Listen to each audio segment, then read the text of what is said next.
Hi everyone, so as promised this is the video that's all about how my BPD has affected my friends, my family, etc. And what I did is I compiled some questions to ask them, and what I got was quite hard hitting in the sense that it wasn't nasty, it was just about little things like I spoke to my parents and, for example, I've tried to commit suicide a couple of times, well, more than a couple, and that's their biggest thing, not because I felt that way, just because now my little brother doesn't like to come upstairs to my room to see if I'm okay because he's worried that I'd be dead.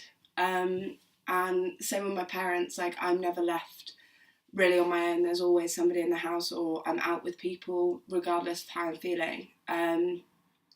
So that's something that really hit home for me. Just my little brother being scared to see if I'm okay. And also the mood swings. I know my friends especially that don't really, not that they don't understand, but my friends that don't know what mental illness is, they really struggle with my mood swings, because one minute I could be bouncing off the walls and the next minute I could be suicidally low. So it's all things that I gained insight from asking them the questions, but they were also quite hard hitting. This video is going to be a bit of a mixed one because I'm going to be talking about addiction. And the reason why I'm going to do this is because my family have had to go through, my grandmother was an anorexic alcoholic, and I myself have quite severe substance abuse problems, and mine manifest into three with one sort of minor one.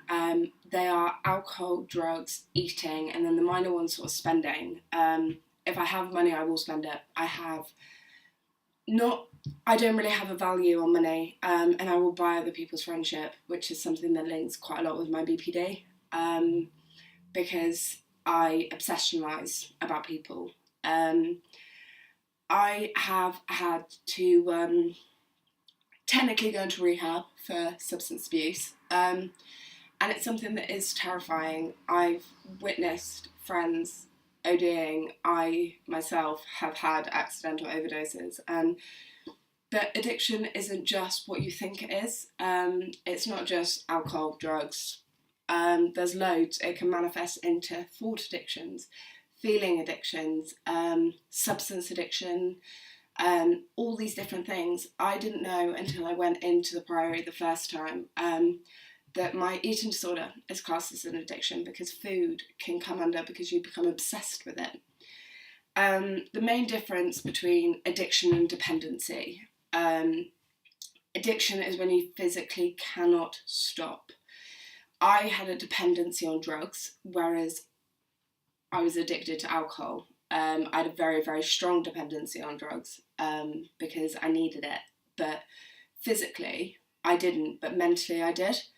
And so I asked some of my friends what they think the addictive personality is, and the addictive personality and BPD do go like that. They go hand in hand, and that's something I found out. I never knew there was such thing as an addictive personality, but what it means is you're more predisposed to having these addictive traits that can then manifest into addictions. Just because you have an addictive personality doesn't mean that you will have addictions. And like I said, addictions aren't just the stereotypical alcohol, drugs. It can manifest into gambling, into sex, into food, then also into thoughts such as perfectionism, and feeling ones like rage and anger and sadness. These are all things, and if you Google the addiction tree,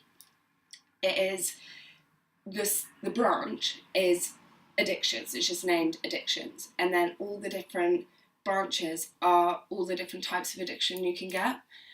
addiction is very scary because it can get very, very out of control very, very quickly. For example, my drug use went from just recreational, yeah, okay, it was a little bit like, oh, I've had a bad day, so I'm going to take drugs to make me happy.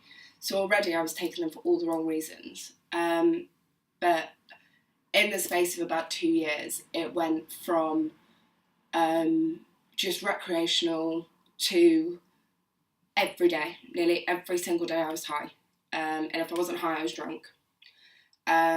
Same with gambling, same with sex, same with any of these. And when you become addicted to these substances, it can be so difficult to get off. I'm very lucky that I've had the help of my friends and my family, and they haven't left me. But yeah, like I said, addiction is a scary thing, and it does go, substance abuse is what it tends to go into, because you're abusing things that most people just use recreationally, and that doesn't mean to say that if you gamble a little bit that you're addicted to it, but what it does mean is if you start having a dependency on it, like you need it. Like earlier on in the year, I struggle with how I feel, and so I used alcohol to mask that. I became very, very, very dependent on it. I would start drinking as soon as I got up in the morning, and I would just drink solidly. I would drink vodka out of water bottles at work.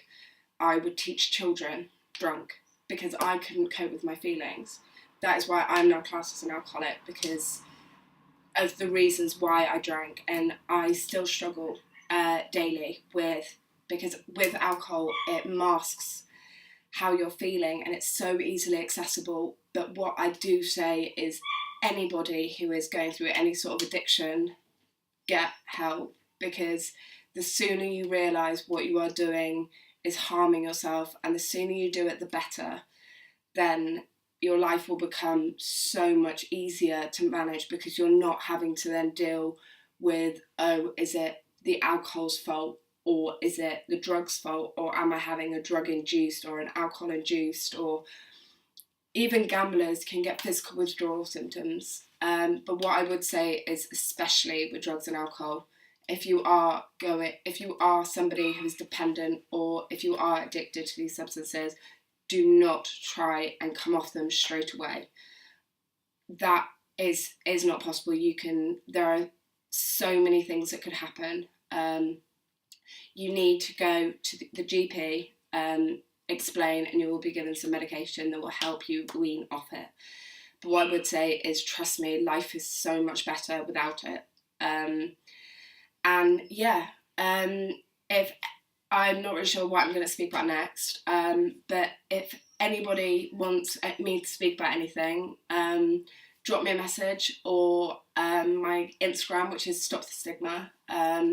Yeah, I hope you enjoy and stay safe. And like I said, be strong. You can do it, and stay safe.